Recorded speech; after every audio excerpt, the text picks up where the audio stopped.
Buenas noches, ¿cómo están? Como todos los miércoles, Maratón de Justicia, Justicia en Primera Persona. Estuvimos en la radio de 7 a 9 y ahora en la tele, ahora en vivo de 10 a 11 de la noche. Doctor Russo, ¿cómo le va? Muy bien, licenciado, ¿usted? ¿Todo bien? Yo bien, viendo si hay récord o no hay récord. Sí, Se creó un récord, habíamos hablado, sin precedentes. sin precedentes, habíamos hablado algo en el programa de radio, ¿no? Sí. Una resolución inédita, lo he consultado con muchas personas, nunca se conoció nada igual. Hoy, por resolución de la Fiscalía General, que está a cargo del doctor Héctor Baugliolo, se resolvió disolver directamente la UFI 4, esto es la Unidad Funcional de Investigaciones 4 de La Plata, que estaba a cargo del fiscal Fernando Cartasenia. Ustedes saben que a raíz de esas denuncias que realizó por esos ataques, fue licenciado. Después en su fiscalía se hizo como una especie de auditoría, se detectaron algunas irregularidades, posibles delitos, se abrieron causas penales. En estas causas que interviene el doctor Álvaro Garganta, el fiscal Álvaro Garganta, dispuso el llamado a indagatoria del fiscal Cartasenia por violación de medios de prueba, incumplimiento de los deberes de funcionario público, incumplimiento de promover la persecución y represión de delitos y falsedad ideológica de documento público. Esto, en esta etapa de investigación, tiene esa sospecha como al menos llamarlo a indagatoria, al artículo 308 del Código de Procedimiento, que el primer acto de defensa que tiene toda persona que es imputada de un delito. A su vez, de todas estas actuaciones se enviaron copias a la Procuración y ya se dio intervención a la Secretaría de Enjuiciamiento de Magistrados, que ya le dio impulso a esta investigación sobre Cartasenia. A raíz de todo esto, el fiscal general resolvió disolver la fiscalía, crear una fiscalía, una especie de fiscalía residual con 4 fiscales que van a auditar, van a tener todas las causas que están ahora en trámite en la Fiscalía, las van a designar a otras fiscalías y las que sean elevadas a juicio, todas van a quedar a cargo del fiscal Martín Chiorassi, que es el fiscal de juicio de esa fiscalía, no del doctor Cartasenia. O sea que esto Algo se inédito, puede ¿no? hacer, pero normalmente no se hace. O sea, nunca se hizo. Nunca se había hecho. Se puede, pero no se hizo. Tal cual. ¿Cuántas UFIs hay? Hay 13 UFIs. Eso, o sea que va a ser 1, 2, 3, 5. Yo hubiera sacado la 13. ¿Cómo será? Hubiera sacado la 13. ¿Va a Por ser cada... así? 1, 2, 3, 5, se renumera, no se sabe eso todavía. No se sabe, no. Está, tal como se conoce hoy, dejó de existir. Sí. Se toman todas las causas, se van a examinar. Sí. Cada fiscal, va a derivar las causas, se van a repartir en las demás fiscalías. Y si se llegan a detectar más irregularidades o delitos, se informarán también, ¿no? Una especie de exorcismo. Tal cual. Quique, próximo bloque, defensor del pueblo de la provincia de Buenos Aires. Enseguida venimos.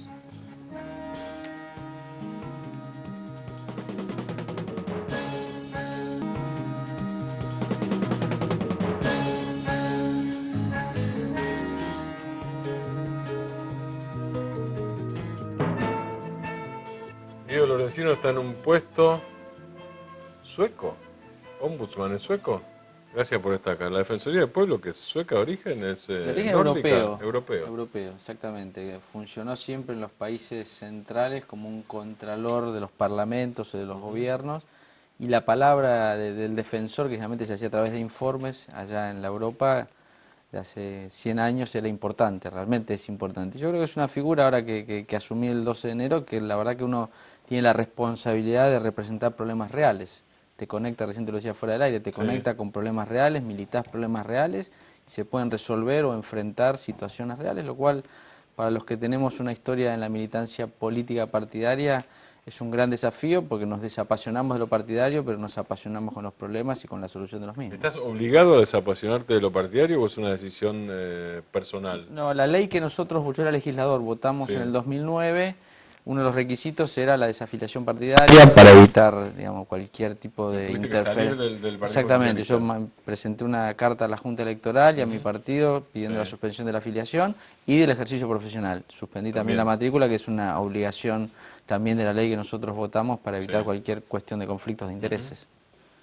¿Por cuánto tiempo es? 5 años. 5 años. Sí, exactamente, un cargo de la Constitución que tiene una, digamos, fundamentación amplia en la Constitución de la Provincia de Buenos Aires, porque realmente no tiene piso ni techo, es representar los problemas y los derechos de los bonaerenses, con lo cual nos permite intrometernos siempre que haya una vulneración o una afectación de un derecho, tanto individual como colectivamente. Esa es una gran facultad, la representación colectiva sin reclamo. Perdón, ¿vas a buscar vos los problemas o te llegan? Yo soy de los que creo que los problemas hay que ir a buscarlos, y no llegan muy seleccionados. Cuando uno se sienta en un escritorio, sea defensor del pueblo, juez, fiscal o legislador o funcionario del Ejecutivo, si uno espera los problemas es una postura cómoda. Yo creo en la actitud militante de ir a la búsqueda de los conflictos y sobre todo de tratar de no crear conflictos. Hay demasiados conflictos como para uno poder interpretarlos ir a e buscar interpelarlos. los existentes. Exactamente, no hay que ¿Cuáles inventar son los nada. conflictos que más llegan a...? La Defensoría hoy tiene una matriz muy clara en 2 reclamos centrales. Uno, el tema de servicios públicos. Tanto el Gobierno Nacional como provincial han tenido una postura muy clara, no solamente de ir por una actualización de los cuadros tarifarios, lo cual ha generado innumerables conflictos judiciales y de instituciones. Hoy estamos con un conflicto con los clubes de barrio que es tremendo, que no sé si se dimensiona las dificultades que están teniendo para poder sostener una actividad tan noble como es tener a nuestros pibes en los clubes de barrio. Ahí tenés luz y gas, y agua. Ahí tenemos luz, gas y agua. Luz, gas y agua tenés ahí. Y después, bueno, eso es como un tema central, los malos servicios de la provincia y los caros que son ahora los servicios en la provincia. Y el segundo tema, el tema salud, tanto la salud provincial como los programas nacionales. Hay un programa muy sensible que es el viejo PROFE, hoy conocido como Incluir Salud, que cubre a los sectores más vulnerables, los que tienen enfermedades terminales, los que no tienen obras sociales, digamos, con lo cual son tratamientos muy caros y gente con mucho dramatismo en su situación.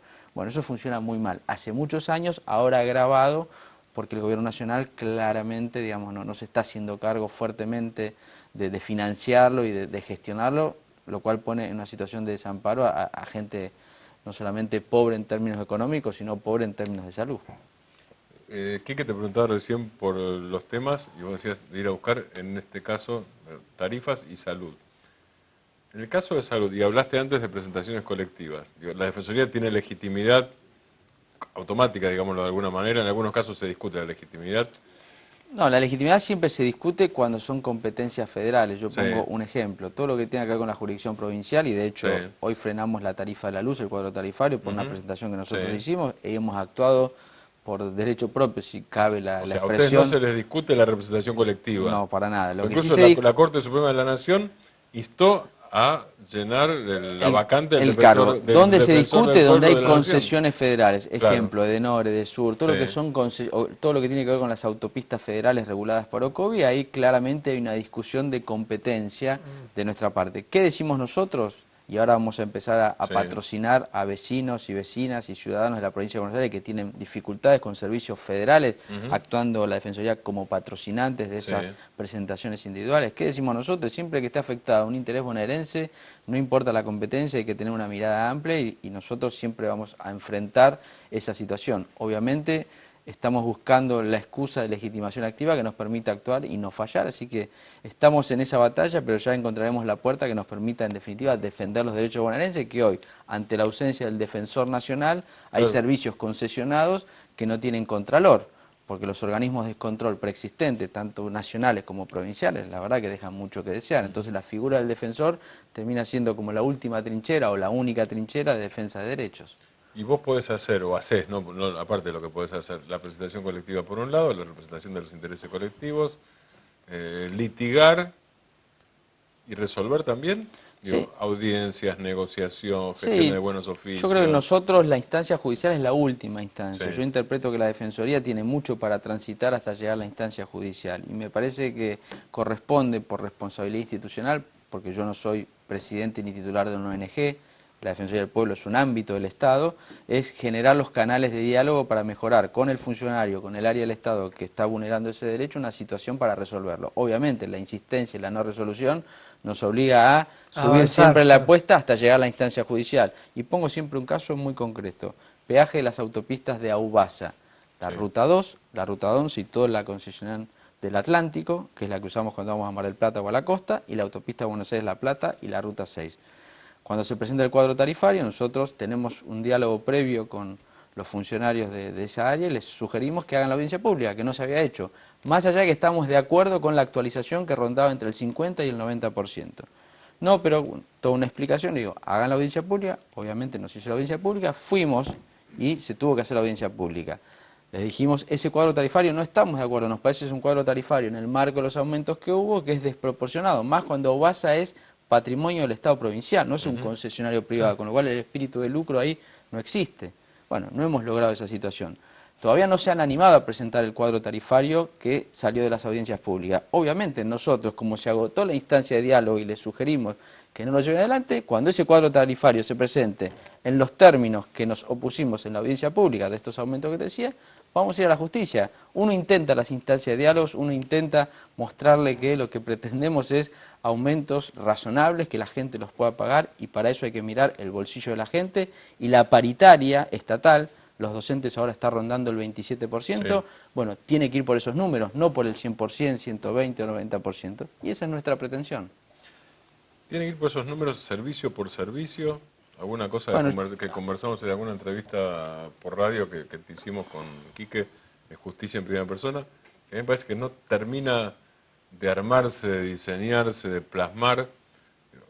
Cada persona o cada familia, no importa, no paga un solo servicio. Correcto. Para las pymes tampoco, son varios. Si vos tomás cada uno, es un criterio. Ahora, el problema es que el pago Por es eso, todos juntos. Martín, yo digo al revés. La ecuación que hicieron ahora no es razonable. Claramente no es razonable y no se sostiene en el tiempo y la gente no lo puede pagar. Ni los clubes, ni las pymes, ni la gente. Con lo cual, esta cuenta de servicio individual con aumentos del 60, del 100, del 120 aleatoriamente al bolsillo de una sola persona, una familia, una pyme, es insostenible. Busquemos un esquema razonable, que es lo que estamos pretendiendo nosotros. No sé cuál es la ecuación. Ahora, construyamos una ecuación que nos permita actualizar las tarifas públicas, porque hay que actualizarlas, mejorar los servicios públicos, pero que la gente la pueda pagar. Que en definitiva es lo que dijo la Corte, el fallo en el año pasado, razonabilidad, principio esencial del derecho. La razonabilidad, que en todo caso es algo discutible y debatible, no es esta manera de actualización de tarifas. La actualización de tarifas tiene que ser razonable. Bueno, esto no es. Construyamos un esquema razonable que nos permita a todos afrontarlo y poder estar en una mejora de los servicios públicos. ¿Y qué sería razonable? ¿Usted tiene algún estudio hecho? No, por eso, ¿Razonable en términos de porcentaje del ingreso familiar? No, pero por eso digo, como nosotros no tenemos la facultad de gobernar, de hecho hay un Sí. gobierno que fue elegido por la gente y ellos tienen la responsabilidad, nosotros le decimos, así no es razonable. Sí. Y lo advertimos en las instancias, audiencia pública, audiencias privadas, en ámbitos de diálogo, en mesas de trabajo o en la justicia. Y así vamos a ir dando las batallas y las peleas porque nos parece seriamente que lo que está sucediendo es muy grave. La gente hoy que tiene un promedio de un salario entre 8 y 12 mil pesos, por decir un número, no puede afrontar tarifas de 2.000, 1.500 pesos por mes. Es inaceptable, sumado al alquiler, sumado a la canasta familiar, con lo cual digo, hay una situación de vulnerabilidad. Entonces, si el Estado, en definitiva, es el que te tiene que cuidar y acompañar, no lo hace, la verdad que la gente queda muy indefensa, entonces la Defensoría está teniendo un rol muy importante en ese cuidado y protección de los derechos. ¿Cómo va esa batalla en la justicia? ¿Cuál de Habían ellas? planteado una recusación. Nosotros fuimos, primero, la medida cautelar. Discúlpeme, licenciado. Nosotros la medida cautelar hoy está vigente, se ha suspendido el cuadro tarifario de actualización que llevaba las tarifas hasta el 120%, por ejemplo en la zona de DELAP, el triple, o el doble mejor dicho. Eso que era la recusación del camarista de la Cámara. ¿Nosotros qué Escocartel. hicimos? Nosotros qué hicimos, como el aumento que habían pedido era un aumento para nosotros no razonable, fuimos a la justicia, surgió una medida cautelar. La Cámara, que históricamente la Cámara que tiene competencia en las cuestiones contenciosas, históricamente tiene una mirada amigable con el gobierno de turno, el que sea, el de Felipe Solá, el de Daniel Scioli, el de María Eugenia Vidal o el que venga, no una mirada amplia e imparcial sobre cada situación, sino que ya se predispone a fallar en un sentido, siempre termina revocando los fallos de la primera instancia. Entonces nos parece que una Cámara que ya tiene ese preconcepto y que lo mostró en la medida precautelar que revirtió en este proceso, no puede ser la Cámara que entienda la apelación que está llevando adelante el gobierno. Con lo cual la recusamos a la Cámara y pretendemos que sea una Cámara imparcial la que decida. Lo que decida, no es que pretendemos que los fallos digan lo que nosotros queremos, pero que por lo menos tenga la voluntad de ser imparcial a la hora de tomar una decisión. Que sea otro tribunal. Señor. Absolutamente, esa es nuestra pretensión. Y en todas las causas donde actúa la Defensoría vamos a recusar esta Cámara porque, insisto, no es ni mala fe, ni que son malos funcionarios, nada. Tiene ya una mirada pro gobierno del que sea. Y me parece que la justicia no está para ser funcionales a los gobiernos, sino ser justos a la hora de defender los intereses Ellos de una podrán institución decir, judicial. somos justos, lo que pasa es que casualmente los fallos favorecen a los gobiernos. Existe un proceso, por eso digo, nosotros estamos utilizando una herramienta procesal que es la recusación, con lo cual vamos a hacer lo que en definitiva decida la otra instancia. ¿Qué Si nos sería hace la lugar o no. causal que adelantaron ya opinión? Ellos tienen una opinión respecto a favorecer a las concesionarias, que son las que están llevando adelante este aumento junto con el gobierno. Entonces, como ya vertieron una opinión en la medida precautelar, levantando el efecto suspensivo de la misma, nos parece que no está en condiciones de imparcialidad para poder resolver sobre la medida cautelar. ¿Cuáles son los pasos a partir de la presentación de ustedes en este punto? En este tema estamos, bueno, obviamente ya resolviendo sobre la apelación y la recusación de esta Cámara, Sí. que es la que tiene que entender si queda firme o no la medida cautelar, y después vendrá la cuestión de fondo. Nos queda claro que no es ni el Poder Judicial, un juez, ni el Defensor del Pueblo los que tenemos que legislar sobre los cuadros tarifarios. Nuestra vocación es que sea el gobierno, pero siempre que sean razonables, con lo cual esta pelea la vamos a llevar hasta las últimas consecuencias posibles que nos permitan revertir un cuadro tarifario que entendemos que no tienen la centralidad de esa actualización, lo más importante que es el bolsillo de la gente, es decir, la paritaria provincial como una referencia a tener en cuenta que no fue tenida en cuenta. Es decir que la incumbencia y la participación sería en temas provinciales. Ahora, por lo que dijiste antes, podría haber opinión, o no solamente opinión, alguna decisión de ustedes, alguna iniciativa en temas nacionales. Nosotros obviamente. el lunes vamos a reunirnos con los clubes que tuvieron el rechazo de la Cámara Federal en San Martín días atrás y vamos a hacer una presentación en función de la Ley de Defensa de la Competencia para intentar revertir el cuadro tarifario que los está arruinando, los está obligando a cerrar, que es el cuadro tarifario aprobado en las audiencias públicas del año pasado, que cumplió la formalidad de los pasos, porque una cosa es la formalidad de los pasos y otra cosa es la legitimidad de la decisión. Nosotros creemos que la legitimidad de la decisión no es la correcta porque la gente no la puede afrontar y una decisión que no se puede afrontar es una decisión ilegítima, por tanto lo vamos a discutir en una nueva acción que vamos a presentar junto a los clubes de barrio, patrocinándolos, no en una acción colectiva, actuando como patrocinante de los mismos, en la justicia federal contra el cuadro tarifario de EDENOR y EDESUR. ¿Son cuántos? ¿Está cuantificado? No, eso? son muchos. Nosotros nos juntamos con los que han hecho la presentación en Sí. San Martín, pero son muchos y hoy siguieron llamando otros y se van a ir sumando. Claramente es una problemática que afecta de punta a punta en la provincia de Buenos Aires a todos por igual. Y uno empieza a ver, en la medida que se involucra en el tema tarifario, la inequidad y lo poco federal que es el tema del servicio de luz, porque pagamos una luz en Vicente López, otra en La Plata y otra en Saliqueló. Mismo consumo, mismo servicio de luz, distintos prestadores. O sea, que ya no es el ejemplo famoso de Recoleta versus, no sé, Rosario era, o Recoleta versus... hoy es en la misma provincia, Jujuy, sino en la misma provincia, los distintos concesionarios tienen distintos componentes. Cuando uno mira, ustedes, miremos... Claro, ahí intervienen otras cooperativas. Bueno, miramos claro, el componente, claro. la factura de luz, alguno dice una ley, otro dice aporte, otro dice un impuesto, cada uno tiene ítems que no sabemos si son legítimos o no. La ley de defensa de la competencia, el otro nos los explicaban los especialistas, es muy clara. Cuando uno paga servicio, lo único que tiene que pagar es servicio, tarifa plana, todos los otros componentes son ilegales, lo dice la ley del año 93. Yo no soy un experto en ese tema, pero la verdad que con esa ley y con ese simple argumento de que con el servicio eléctrico hay que pagar tarifa y no otro ítem, vamos a empezar a pretender involucrarnos y derribar todas las cuestiones que no tienen que ver con el servicio en particular que uno va a pagar, gas, agua o luz. ¿Por qué haces hincapié en los clubes de barrio? Porque la verdad, no solamente porque uno lo ha vivido, mi pibe fue un club de barrio en Vicente López, ha hecho sus 8 años de deporte, lo ha formado, le ha dado una personalidad, amigos, digamos, son lugares de contención natural y siempre tienen una mística de trabajo que son los papás, los vecinos, sostenidos por ellos, digamos, no es por ingreso de socios, digamos, es como un sostén natural. Prefiero que los pibes estén ahí y yo quiero que los pibes estén ahí y no en la esquina buscando su futuro a ver cómo lo construyen o desviándose por situaciones que los terminan perjudicando. Me parece que son contenciones naturales que los vivimos y los disfrutamos sabemos la importancia que es para el futuro. Me parece que ponerles esta espada de Damocles o cargarle esta mochila es o porque no vivieron esa situación o porque no entienden que los aumentos que ellos están pretendiendo no se pueden afrontar. Gracias por estar acá. No, gracias a ustedes por la invitación. Gracias, doctor. Próximo bloque con un fiscal, empezamos con el defensor. Próximo bloque con un fiscal, último bloque con un juez. Te bajan el martillo. El último bloque. Último bloque, No ya baja. está.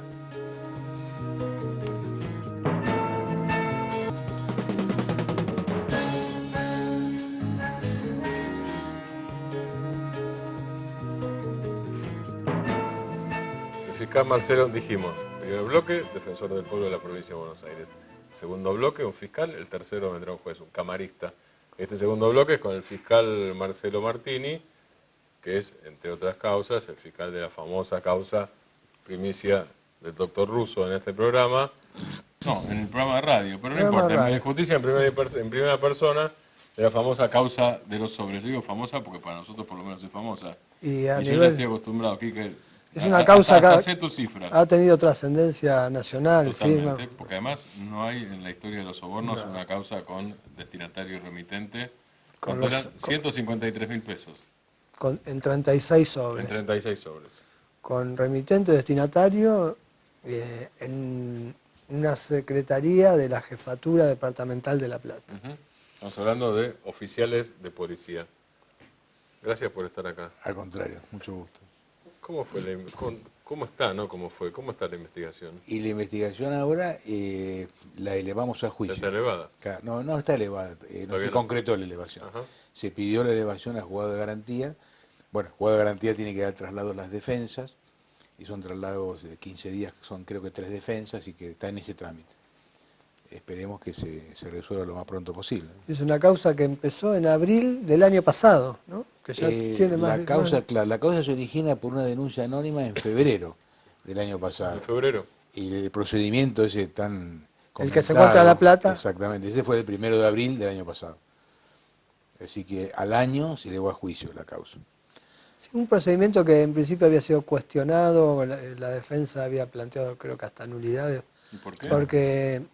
porque Asuntos Internos fue el que encontró el dinero y Acá porque decían como ellos que no era- había orden claro, judicial. que como era un allanamiento, pero era una actuación administrativa en definitiva, que nosotros le dimos validez porque yo no me constituía ahí en la departamental, sino que solicitamos que nos vinieran a mi oficina y ahí recreamos todo el acto del secuestro con los testigos y los personajes intervinientes en la fiscalía. Y posteriormente, sin tocar nada, se le pidió la convalidación a juzgado de garantía. Eso fue un viernes, convalidó el lunes y se procedió a la apertura de los sobres. Y ahí se encontraron, porque no se sabía que había, se presumía que había Se dinero. presumía, pero no sabían que había dinero. Claro, podía haber otra cosa. Claro, totalmente. Así que entonces los abrieron y bueno, estaban. Lo llamativo era el que estaba en y bueno, se dio fundamento a esa medida, ¿no es cierto? Y bueno, tal es así que la Cámara lo convalidó. Es curioso porque la Cámara lo convalidó y no convalidó el delito en su momento, originariamente. Decía que no había delito. Casación posteriormente convalida también el secuestro. Así que Sí, eso y quedó después, firme. y después Y después libera, la misma Cámara dice que había delito. y después liberan, porque hubo 9 detenidos. Bueno, eso fue uno- posterior.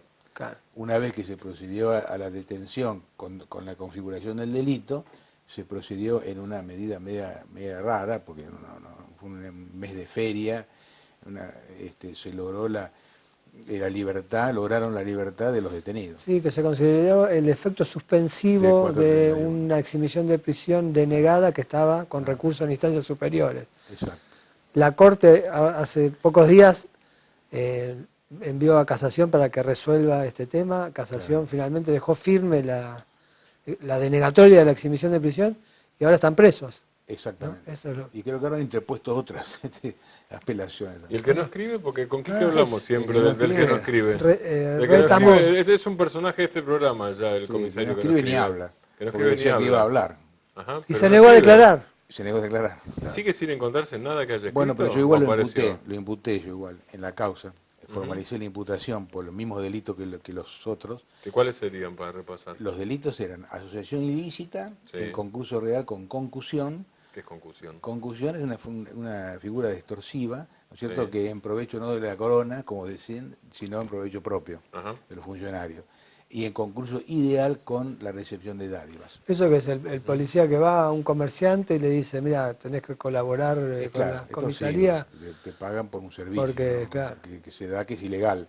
Eso es un caso, sí. Bueno, de hecho, en la Sería una causa... supuesta protección al estilo de la protección de la mafia. Que Exacto, te es mafioso, conviene, ¿no es una cierto? Es mafia. eso. Exacto, mafioso. Te conviene pagar esto porque vas a estar Porque más te va a ir protegido. mal. Y lo dice el órgano del Estado que se dedica a la Claro. protección.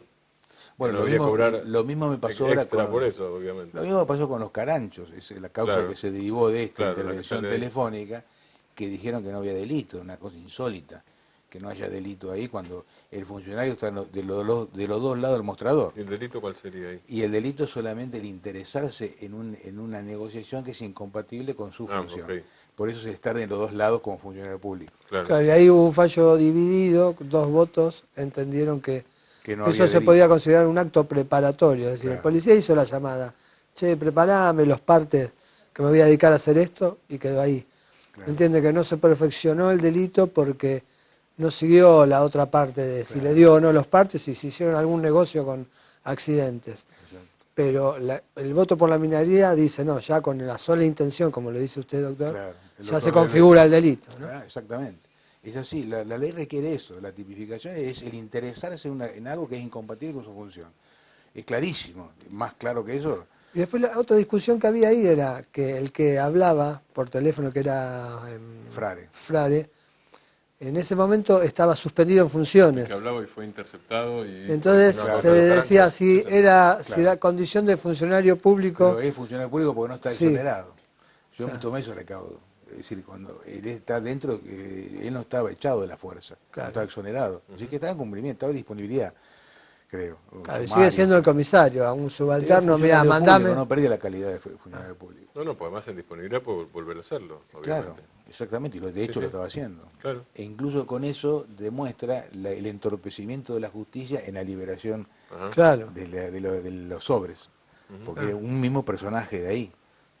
Es una, Claro, es decir, que el peligro procesal es configurado. de la quedó persona que configurado. debe estar detenida porque es un obstáculo para la justicia, Exactamente. se da ahí, Y con ahí ese es el ejemplo, hecho ¿no? demostrativo, ¿no? Que el hombre seguía.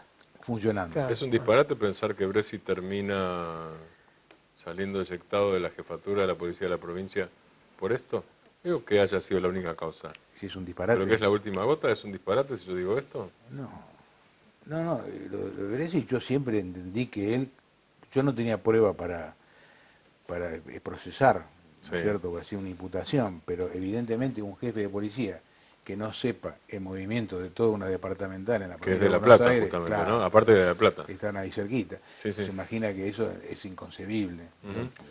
No creo que sea así, ¿no? Por eso yo pienso que él tendría alguna participación, igual que otros funcionarios de ahí, que lamentablemente, como esta gente decían que iban a hablar y bueno, nos dejaron libertad, eso No se, obstaculizó. no se pudo avanzar Claro, con... más arriba. Para arriba. Ahí terminó la investigación, usted elevó a juicio, pero no quedó nada como para seguir... No, pero sí, siempre queda algo, porque por ejemplo... Como decíamos, en un ir juicio, contra por las ejemplo, leyes de Newton, no solo claro, el dinero, sino... que no contraía ir la gravedad, arriba. que no bajaba nunca, iba para arriba. Iba para arriba. ¿Se puede en este caso también ir arriba contra... Y ojalá, claro. ir más arriba? Incluso está amenazando ahora, o con hablar algunos, escuché por el periódico, he leído, que decían que iba a hablar, que estaba Habitualmente no sucede después, ¿no?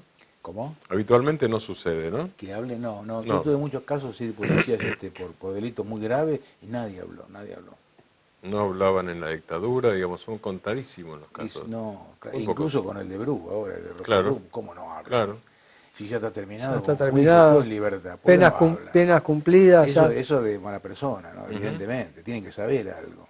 O sea, tiene que haber un pacto Sí, de malas sangre. personas claro. o que saben que por alguna razón Y no pueden siempre hablar. hay algún motivo escondido, Claro. negro, ¿no? Pero bueno, hay que prevalecer lo humano, ¿no?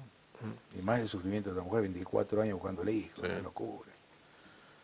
Y la situación de Retamoso, que es el comisario que habíamos dicho, Retamoso está procesado. está lo procesado, procesé. pero puede ir Pero en preso. libertad. Pero puede ir preso porque ahora la situación Claro, es igual. yo como fiscal de juicio, en su caso, hay que pedir al tribunal la detención. Claro, porque ahora usted ahí dejó de intervenir y el que tiene que intervenir es el Tribunal de Juicios. El fiscal de juicio. El fiscal de juicio y un tribunal. Y el tribunal competente. El tribunal puede decir, ver la secuencia y decir, ¿qué pasa? Claro. Que- No, que el fiscal ahí tiene que hacer la petición, ¿no? Tiene que hacer la petición. Yo entiendo eso, yo lo haría. Yo sigo intrigado por eso. El que no escribió nunca una palabra en una carrera que tiene Usted sabe un soporte burocrático monstruoso, Total. porque la verdad que todas las instituciones del Estado, y las de seguridad creo que más que el promedio de la del Estado, incluso calculo que más que el Poder Judicial, tienen un soporte documental, burocrático y de respaldo paso por paso, muy detallado normalmente, Sí. muy exhaustivo. exacto. O sea, el tipo llega a comisario sin haber hecho una firma en su vida, digamos. Claro, yo tengo que buscar la escritura indubitable, que pertenezca a él, ¿no? Claro. De alguna manera, sí, no cualquier escritura puedo cotejarla. Claro, tal vez alguna firma hay, Porque pero algo hay, pero por ejemplo, o alguna escritura en no la alcanza para comisaría, cotejar. pero ¿cómo sé que es de él? Sí. ¿No es cierto? Lo que pasa es que yo, sí, pero hasta ¿Y sin, tampoco algo personal o en ese caso no se puede? bueno, personal, hasta tengo el registro de automotor, una transferencia Claro. de auto, pero se lo Claro. hizo la mujer. Claro. O sea, La que el misma señor era letra, cuidadoso. la El misma tema letra de- era. no, alguien le dijo alguna vez, le aconsejó, vos no firmes nada. Vos no escribas nada. Y él dijo, claro, vos no y él lo Obedeció. tomó como no escribas nada Claro. directamente. Vos no firmes nada y mejor no escribo No nada. escribo nada. Y sí, sí, evidentemente, porque se pidió documentación en todos lados, por todos lados. En ninguna se ¿Hay pudo algún caso contactar. igual en alguna causa? ¿Cómo? ¿Hay algún caso parecido en alguna ¿De causa? escrituras así? Sí. No, no. Inédito, no. Es inédito también. Y sí, yo pienso que sí. Lo yo no único tuve. parecido es en la ficción El coronel no tiene quien le escriba de Claro, García sí, sí, Márquez. sí, ¿no? tal García cual. Márquez. Es eso. Y sí, la verdad La que realidad hay siempre. yo no conozco un antecedente así, pero bueno, uno sí, cada día la capacidad de asombro no la pierde, ¿no? ¿Y cuál es el nivel? Digo, para arriba es un nivel de ramificación. Sí. ¿Para el costado también las Ah, ramificaciones? Sí, fundamental. Yo siempre dije que son tres patas que actúan acá. A La ver. justicia, Sí. la policía y los políticos. Ujú. Esto es una connivencia permanente y que se da en todos lados, ¿no? En todas las corrupciones, fíjense en la salada también, ¿no? Sí, en todos lados se da ese tripartito, ¿no? Porque si no, no ¿Y ahí puede. se puede avanzar? ¿En cuál? En las otras patas, digamos. Y es muy difícil. Es difícil. Es muy difícil. Ojalá se pudiera. Yo hice todo lo posible para que sucediera, pero es muy difícil la prueba.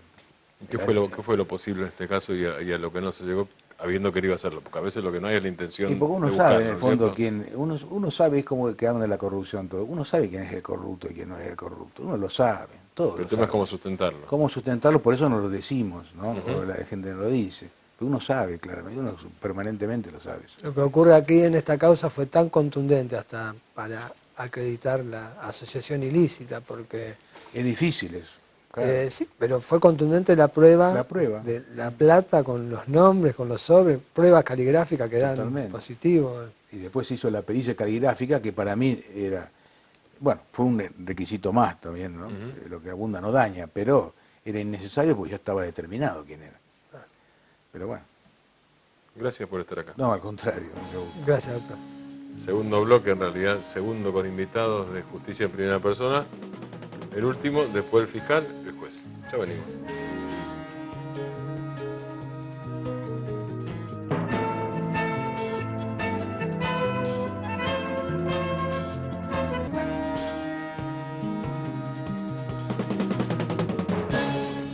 Víctor Violini, juez de casación, presidente de la Asociación de Magistrados del Departamento Judicial de La Plata.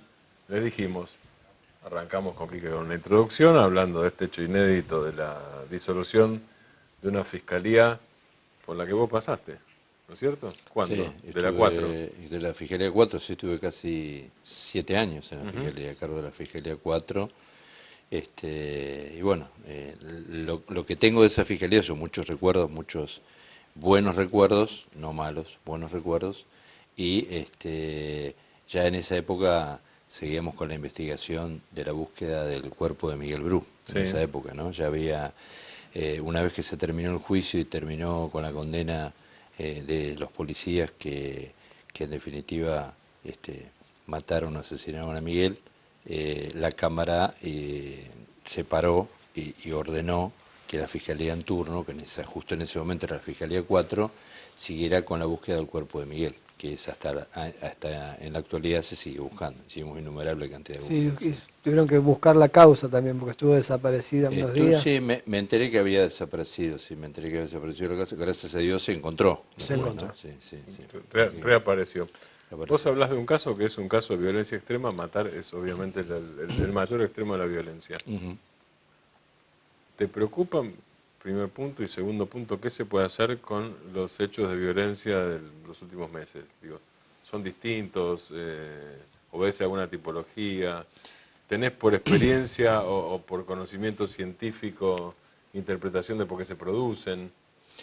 No, El tema de los hechos de violencia que se producen hablo de la provincia de Buenos Aires, ¿no? Sí. La delincuencia o el delito es distinto, siempre digo lo mismo, distinto de acuerdo a donde se cometa, en el lugar donde se cometa, son distintos episodios que ocurren. En unos lugares son robos calificados, en otros lugares son robos de ganado, piratas del asfalto, según el lugar donde, o la zona de influencia donde se manejen los delincuentes, ¿no? Lo que sí hay que tener en cuenta es que es muy importante, Martín, el tema de quién está a cargo de brindar seguridad al bonaerense. Esto no es un juego, acá se pone en riesgo la vida de todos los bonaerenses. Entonces, yo les voy a dar un ejemplo para que la gente también lo comprenda. Si yo mañana, no me refiero a ningún partido político ni a ningún gobierno, estoy hablando en general, si yo mañana me postulo para gobernador y me designan gobernador, yo tengo un amigo que se llama Julio que es taxista. Y si yo Julio lo quiero poner en mi gabinete, digo, bueno, ¿dónde lo pongo a Julio, el taxista, en mi gabinete? El secretario de Transporte, nomás. Claro, no puedo poner de ministro, lo puedo poner en secretario de Transporte, no de ministro de Seguridad, porque Julio, de ministro de Seguridad, no sabe absolutamente nada. Entonces yo me pregunto, ¿qué sabe el ministro de Seguridad de la provincia de Seguridad? ¿Qué sabe la ministra Bullrich de Seguridad? Nada, absolutamente nada. Entonces, si partimos de esta base de que ni el ministro provincial ni el ministro nacional saben absolutamente nada de seguridad, y no lo digo en este gobierno, en los gobiernos anteriores, recordemos que el gobierno que pasó, el gobierno provincial de Scioli, no me salió el apellido, designó un ministro de seguridad por el solo hecho de que tenía una parrilla y le fueron a robar y salió tirándole tiros y corriendo a los delincuentes. Entonces, por ese hecho puntual, era intendente de Ezeiza, pero por el hecho puntual lo sacaron y lo pusieron como ministro de seguridad. Y esto es jugar con la vida de la gente. No se puede hacer esto. Esto es muy grave, no se puede hacer esto y se tiene que manejar con prudencia. Saber de seguridad, y por qué decís que en este caso Cristian Ritondo no sabe. Tener conocimiento de seguridad, yo no, a ver, Cristian Ritondo, al igual que Bullrich, no tienen una experiencia dentro de lo que sería la policía, de lo que sería un armado, un entramado para brindar seguridad. La investigación, la inteligencia, los delitos. La investigación, la inteligencia, la descentralización que se planteó de la policía municipal, ¿sí? Que se planteó la descentralización de la policía municipal y que cada policía o cada municipalidad tenga su cargo, cada intendente tenga su cargo de policía, y en realidad al intendente no se le dio facultades para hacer absolutamente nada. Sí. La policía sigue siendo o se sigue manejando desde el Ministerio de Seguridad. Es una especie de apéndice de la bonaerense. Exactamente, es difícil que el poder político entienda que debe descentralizar, debe entregar la policía a cada uno de los intendentes, debe darle mayores facultades a los intendentes, porque cada intendente conoce el lugar donde es intendente, conoce qué pasa en su lugar. Entonces, nadie mejor que el intendente y la gente que está con él, que lo rodea, para brindar la seguridad a los ciudadanos. Yo me acuerdo cuando fue la primera reforma de la ANIAN, y se está por cumplir casi 20 años, en el 98, o sea que el año que viene son 20 años, son unos cuantos. Sí, que vino acompañado con la reforma procesal penal en la provincia, con los fiscales. Bueno, que el doctor Violini fue uno de los fiscales que empezó a investigar. Lo que insistía era el famoso mapeo del delito. Sí.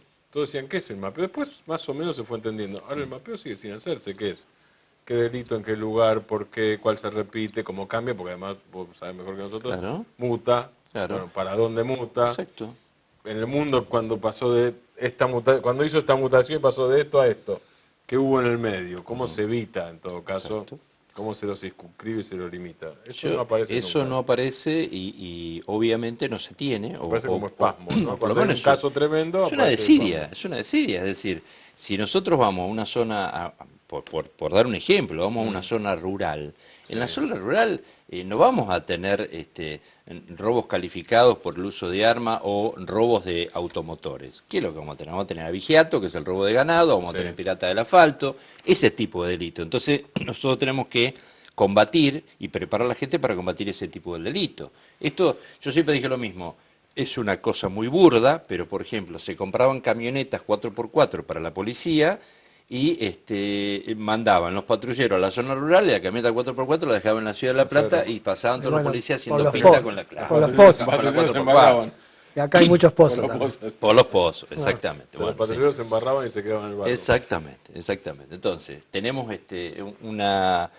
un escuadrón de caballería acá en la Ciudad de La Plata. ¿Para qué queremos caballería en la Ciudad de La Plata? La caballería tiene que estar en una zona rural, no en La Plata, no en una ciudad. Bueno, todas estas cosas que son quizás mínimas o minias, digamos, ¿no? Que son básicas, son también, dependen de la seguridad y el apoyo que se le da a la gente para evitar todo este tipo de delitos. ¿Sí? Y más teniendo en cuenta que no solo está aumentando en cantidad delictiva, sino también en La cuanto a violencia. la Seguro, sí. Hubo en los últimos meses, en los últimos días, casos muy resonantes de muertes, pero por nada.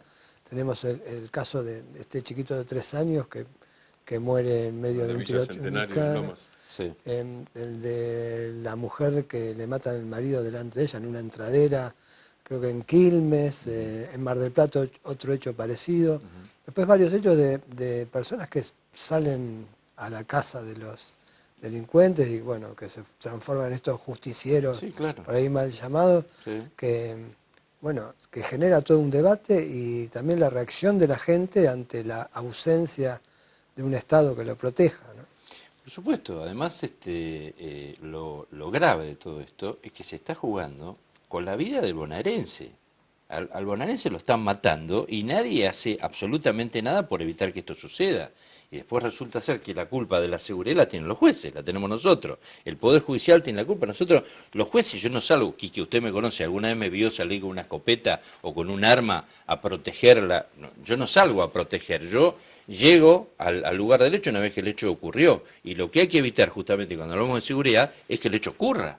Esto es lo que tenemos que evitar. Cuando nosotros hablamos de seguridad es evitar que el hecho ocurra, evitar que al ciudadano bonaerense se lo mate. Esto es lo que tenemos que ¿Con qué hacer. matan los que matan? Matan con armas, matan con... Sí, ¿no? Y se ha visto con armas también que no tiene ni la ¿Y de policía. dónde vienen? que no tienen la Por eso policía. pregunto, ¿y Eso, dónde es, vienen? eso es contrabando puro, eso es Ese entrar... contrabando, sí, por lo pronto. O sea, que ahí tenemos un temita. un tema importante que tenemos que preguntar a ver qué se está haciendo en las fronteras, cómo En ingresan una las época, armas, en cómo una época aparecen. la moneda de cambio, después aparece la droga y se combina con esto, pero en una época la moneda de cambio eran las piezas de autos robados y desarmados. ¿Los desarmaderos siguen siendo una clave del circuito del delito en la provincia de Buenos Aires? Los desarmaderos son clave del circuito del delito. Lo que pasa es que según las épocas y las temporadas, se dedican específicamente se produce una simbiosis donde empiezan a robarse vehículos porque O sea, que porque eso afuera depende, supongo, claro, Claro, del pedido, digamos. Claro, Y el pedido. Muchos robos de vehículos de alta gama que se cambian en la frontera por exactamente, droga por directamente. eso digo, del pedido que se Ese hace. es el Se que puede- se- Ahí no hay ese que se desarmadero, roba nada. entero, claro, ese que se roba entero. Se lo llevan, Tal cual. se lo roban entero, lo cambian en las fronteras, lo cambian por droga o por dinero en efectivo, por dólares, Sí. o bien antes se producía el robo de un vehículo y se lo desarmaba y se vendían en los famosos desarmaderos las autopartes Sí. o las partes. Eso depende de la tasa de cambio, supongo. Depende de la tasa de cambio, claro. Claro. Depende cuáles son los pedidos. Claro. Esta es la realidad. No, uno- pero además en alguna época el auto desarmado era infinitamente, si uno reconstruía la suma, Exactamente. era infinitamente más alta, Claro, de acuerdo, digo, si era una época de devaluación, exacto. eso era más alto. Exactamente. Porque el punto es que tenía que ser más barata que la que venía de afuera, Exacto. pero igual era alta por el mercado. Exactamente. Entonces eso convenía realizarlo en ese momento. Entonces, es como todo, a ver, vuelvo a insistir en lo que digo, yo no estoy imputando esto a un determinado gobierno, porque esto viene desde gobiernos anteriores, no es de ahora el tema de la seguridad. Pero independientemente de ello, también nosotros no olvidemos que como jueces aplicamos la ley. Entonces la ley la hacen los legisladores y hay veces que los legisladores, de acuerdo a cómo estamos, en cuanto a qué digo cómo estamos, si nosotros tenemos leyes que cierran los grifos, esto lo digo para que la gente entienda, cierran los grifos a los jueces y dicen no puede salir nadie, todos quedan presos, no hay alternativas, no hay excarcelaciones, no hay nada, se cierran los grifos, llega un punto en qué es lo que ocurre. que les explotan las cárceles. Entonces los legisladores no se pueden llevar, ni los políticos, tienen que hacer algo para evitar que esas cárceles exploten. ¿Qué hacen? Sacan leyes y abren los grifos y entonces obligan a los jueces a aplicar leyes con grifos abiertos, tenemos que dejar salir a la gente y después, cuando esa gente comete algún nuevo delito, el responsable es el juez que lo deja en libertad. Y no es así. El problema es, ya que hiciste canillas, es regulación. Es regulación. Regulación de temperatura, digamos. Y Exactamente. después trae graves problemas, porque del 2x1, que el 2x1 sale la ley en el 94 con esa serie de motines en las Mira, por cárceles. esto, ¿no? tal. Claro. Bueno, Y bueno, eso Y después, es parte de la superpoblación eso, de las eso cárceles. aberturas y cierre de grifos después trae problemas que con la aplicación de esta ley Exactamente. fuera de tiempo y beneficiando a personas que nunca tendrían que ser beneficiadas, ¿no? Exactamente. Y la derogan. Claro, exactamente. Entonces tenemos que buscar una forma de que esto no ocurra. Una de las formas sería haciendo más cárceles, ¿no? Para evitar que se abran y se cierren los grifos a criterio del gobierno de turno. Claro, y a su vez, si esa es la única salida, tampoco te cierra. Tampoco se cierra, exactamente.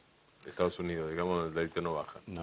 No, esto es así, pero vos tenés que buscar alguna forma de que evitar de alguna forma que tengamos una superpoblación en las cárceles como la que tenemos. Esto es realmente, esto lo digo, porque lo conozco, lo he vivido como fiscal y lo he vivido como defensor. Es alarmante la situación de las cárceles, cómo están viviendo los detenidos, cómo están alojados. Era un en las cárceles. 60% de superpoblación, Sí, ¿no? Exactamente, el agravamiento de las condiciones de detención es gravísimo en la provincia de Buenos Aires. Es gravísimo. Esta es la realidad. Sí, Entonces, nosotros recordamos, siempre hay fallos, por ejemplo, en el Fuero Federal de juicios orales, en causas de narcotráfico, donde se dictan condenas a prisión, hay delitos menores, ¿no? Está bien que el narcotráfico es un delito mayor, pero en el fallo no lo mandan a un penal y si le pueden conceder un arresto domiciliario o una internación, tomando en consideración el estado en que se encuentran las cárceles, ¿no? Claro, Y exacto. el mayor castigo que es para las personas. Yo para que tengan una idea les voy a dar un ejemplo. A poco tiempo de asumir el ministro de Justicia, Ferrari, de la provincia de Buenos Aires, tuvo una reunión con los jueces de casación.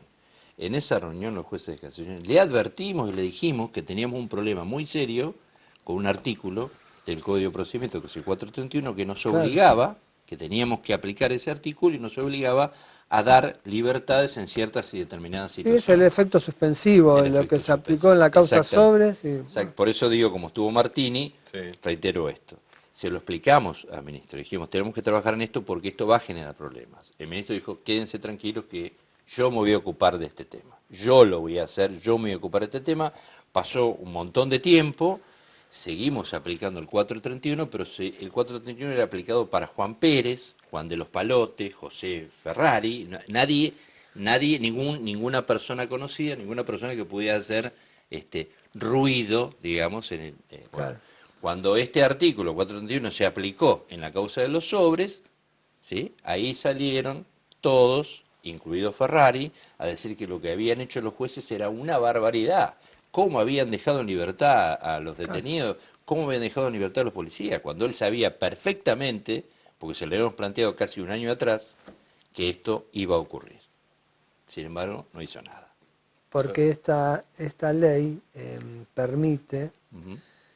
Una persona tiene la información de que va a ser detenida, presenta una exhibición de prisión, por ejemplo, y no la detienen más, por más grave que sea el delito. Puede ser tarde. Hasta que no esté firme, claro. No está firme porque se sigue recurriendo a instancias superiores y este artículo dice eso, mientras se tramita en instancias superiores hay efecto suspensivo. Exacto. Vos decías, Quique, que el último invitado golpea el martillo. Sí. Señor juez tiene la facultad de hacerlo, entonces. Ahí estamos. Cerramos. Sí, muchas gracias. Gracias a vos. Por favor. Miércoles que viene a las 7 en la radio y a las 9 acá de nuevo en vivo las dos cosas, en la radio y en la tele, Justicia en Primera Sí, Persona. y mañana todo este contenido y el de la radio en la edición de internet del diario El Día. Así que nos volvemos a ver de distintas formas. Adiós, señor. Hasta Adiós. luego. Hasta luego. Gracias a ustedes. Buenas noches.